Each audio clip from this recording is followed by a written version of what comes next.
Okay, in this next problem, we see Sophia has read 16% of a book. If she has been reading for 4 hours, how many more hours will it take her to complete the book?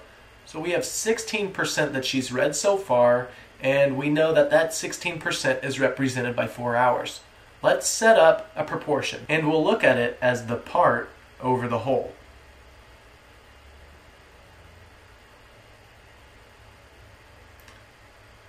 So she's read 16% out of a possible 100% of the book. That's equal to 4 hours out of the total amount of time she'll spend on this. You know what? Let's call this variable t.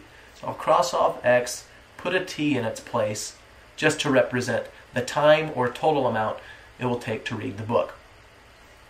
Let's take the cross products from here. 100 times 4, 16 times t. So we have 16t is equal to 100 times 4. Or 16t is equal to 400. So how do we isolate the variable? We've got to undo multiplication. Divide by 16 on both sides. This will keep the equation balanced. The 16s will cancel out, and we're left with t is equal to 400 divided by 16 will give you a value of 25. So let's see if we're actually answering the question here. So it says, hey, how many more hours will it take her to complete the book? But she's already spent 4 hours reading the book.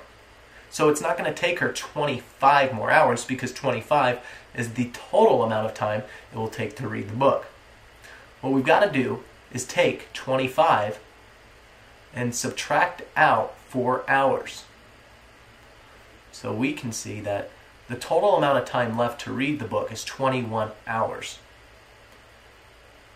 So whenever you're working through a word problem, always make sure you first understand the question. What's it asking? Then check to make sure that whatever answer you get for your variable answers that question. In this case, it didn't. We had to do a little bit extra work. And we can see that Sophia had to read for an additional 21 hours to complete the book.